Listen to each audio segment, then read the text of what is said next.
Eu nunca imaginei que um dia contaria essa história. Não por vergonha, não por medo, mas porque algumas coisas a gente guarda só para si, como se falasse alto demais pudesse quebrar o encanto. Mas hoje, depois de tanto tempo, sinto que preciso botar para fora. Talvez alguém precise ouvir. Talvez eu precise que alguém saiba. Era uma tarde de sábado, daquele calor úmido que gruda na pele e faz a gente suar sem fazer força. Eu tinha acabado de chegar da reunião na congregação, ainda com o cheiro de café e pão de ló no vestido. As irmãs sempre insistiam que eu levasse um pedaço para casa, diziam que eu era muito magra, que precisava engordar um pouco. Eu sorria e aguentava as brincadeiras, mas a verdade é que não tinha muito apetite naquela época. Não desde que os olhos começaram a falhar. Foi aos poucos. Primeiro, as letras dos hinos borravam. Depois, os rostos das irmãs na hora do aperto de mão viravam manchas. Os médicos disseram que era algo nos nervos que não tinha jeito. Prepare-se para a cegueira foi o que eu vi. Como é que uma pessoa se prepara para uma coisa dessas? Eu tinha 34 anos. Cozinhava, costurava, lia a Bíblia todas as manhãs. De repente, tudo isso parecia que ia embora. Mas não foi de repente não. Foi devagar, como a maré enchendo a praia. Um dia você está com os pés na areia, no outro a água já lambendo seus tornozelos. Eu aprendi a decorar os caminhos da casa, a contar os passos até a pia, até o fogão. Minha filha, a Lúcia, tinha 12 anos e queria ajudar em tudo, mas eu não deixava. Mãe, você vai se queimar.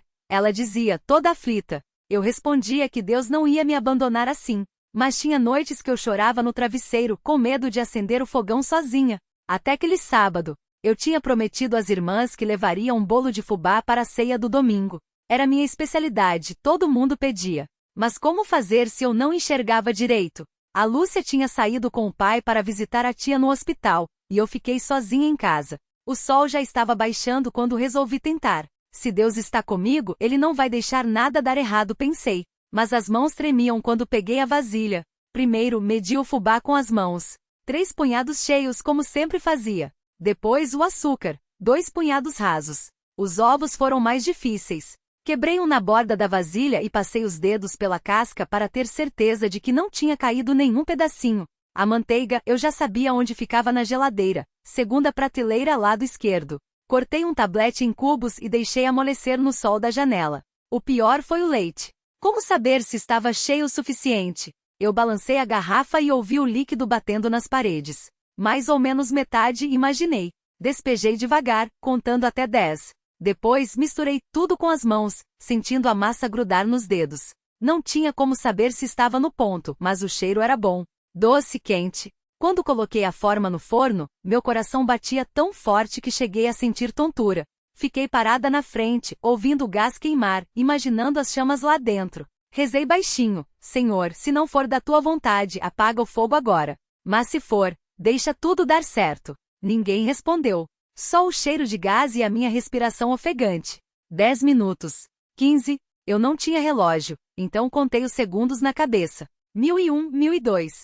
Quando achei que já era suficiente, abri o forno com cuidado. Um vapor quente bateu no meu rosto. Cheirei. Não estava queimado. Toquei a superfície do bolo com a ponta dos dedos, firme mas macio. Deu certo, sussurrei. E então, sem saber por que, comecei a chorar. Não foram lágrimas de alívio, não. Era algo mais fundo, como se alguma coisa dentro de mim tivesse se solto. Eu consegui. Sozinha. Sem enxergar. Sem ninguém segurar minha mão. Quando a Lúcia e o marido chegaram, o bolo já estava frio na mesa, coberto com um pano de prato. Mãe, você fez isso hoje? Ela perguntou, incrédula. Eu só balancei a cabeça. Mas como? Eu não soube explicar. Só disse que Deus tinha me ajudado. Ela abraçou meu pescoço e eu senti o cheiro de shampoo de criança nos cabelos dela. Você é a mulher mais corajosa que eu conheço, ela falou. Eu não me senti corajosa. Só senti que, pela primeira vez em meses, eu tinha feito algo que não era só sobreviver. Algo que não era só esperar o dia passar ou contar as horas até a próxima dose de remédio. Algo que, mesmo pequeno, era meu. O bolo não ficou perfeito. Uma das laterais afundou um pouco e o glacê, que deveria ser liso, ficou com marcas dos meus dedos trêmulos. Mas estava lá, inteiro, com cheiro de baunilha e canela como eu gostava. Quando o Marcelo cortou a primeira fatia, o garfo afundou com um som molhado, e a Lúcia deu uma mordida antes mesmo de servir nos pratos. Está delicioso, mãe, ela disse, com a boca cheia. Sério, como você conseguiu? Eu não respondi. Não sabia como explicar que tinha sido como andar no escuro mesmo com os olhos abertos. Cada passo era um risco, cada movimento uma aposta. Mas dessa vez, pelo menos, o risco tinha valido a pena. Depois do jantar, enquanto a Lúcia lavava os pratos e o Marcelo secava, eu fiquei sentada à mesa, passando os dedos pela borda do pires. O barulho da água correndo e das panelas batendo umas nas outras era confortável, quase hipnótico. Por um instante fechei os olhos e deixei aquele som me envolver, como se fosse uma música que eu tinha esquecido que existia. Você está cansada, mãe?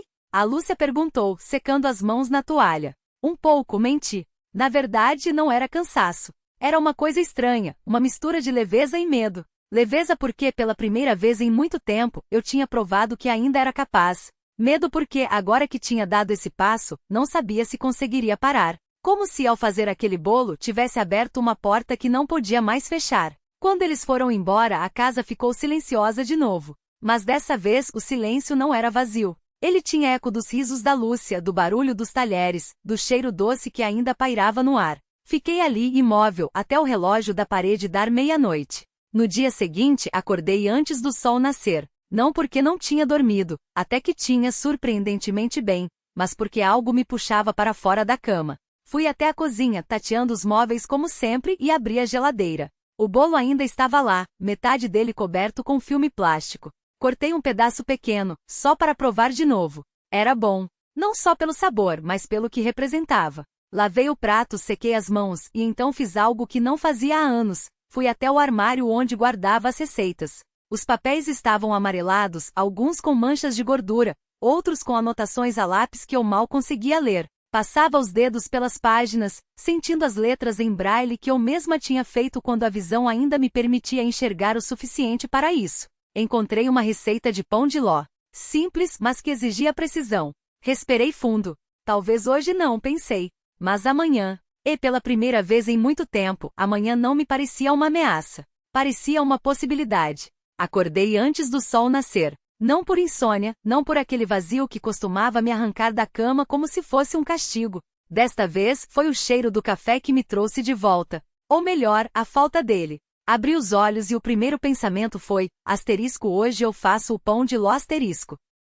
Levantei devagar, sentindo as juntas rangendo como portas velhas. O chão frio sob os pés me lembrava que o inverno ainda não tinha solto seu aperto, mas não me importei. Vesti o ralo de lã que ganhei da Marisa há uns 3 anos. Ela insistia que combinava com meus olhos, como se eu ainda pudesse ver a cor deles no espelho. Agora, o tecido estava puído nas mangas, macio pelo uso. Na cozinha, abri a janela só um pouco, o suficiente para deixar entrar o ar úmido da manhã e o barulho dos pássaros que já começavam sua algazarra. Peguei os ingredientes um por um, passando os dedos pelas embalagens para confirmar. Farinha, açúcar, ovos, manteiga. O leite estava na geladeira, e eu o cheirei antes de usar. Ainda bom, sem aquele azedo que denuncia o tempo passado.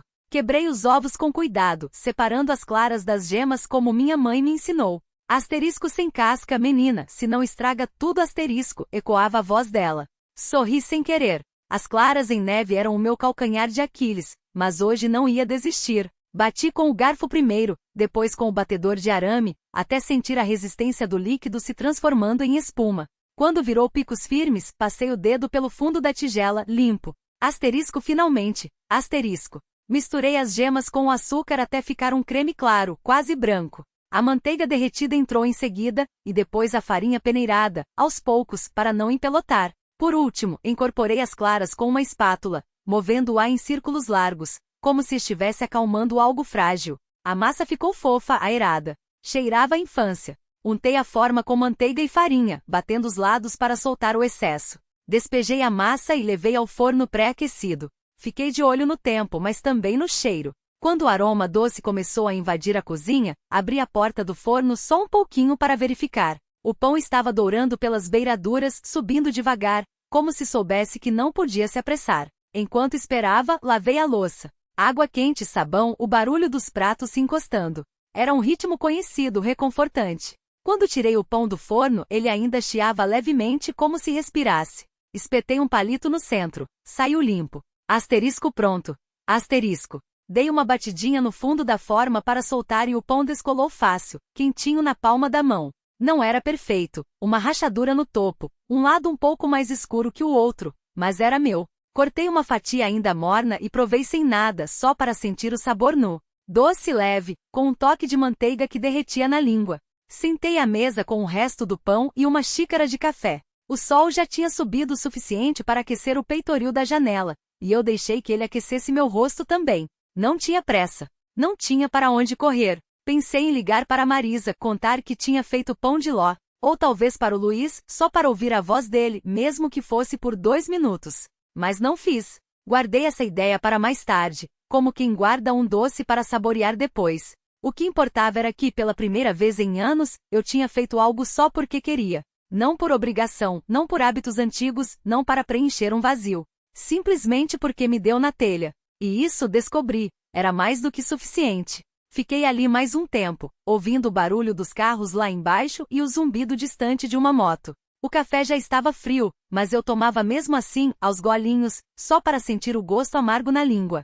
De vez em quando, uma brisa entrava pela fresta da janela e mexia nas cortinas finas, como se alguém estivesse passando por trás delas sem fazer barulho. Levantei devagar, lavei a xícara e o prato, sequei as mãos na toalha que pendia na maçaneta do armário. O apartamento estava quietinho, só o som da geladeira ligando de vez em quando. Passei os dedos pela mesa de madeira sentindo os sulcos do tempo, as marcas de copos e pratos que já tinham passado por ali.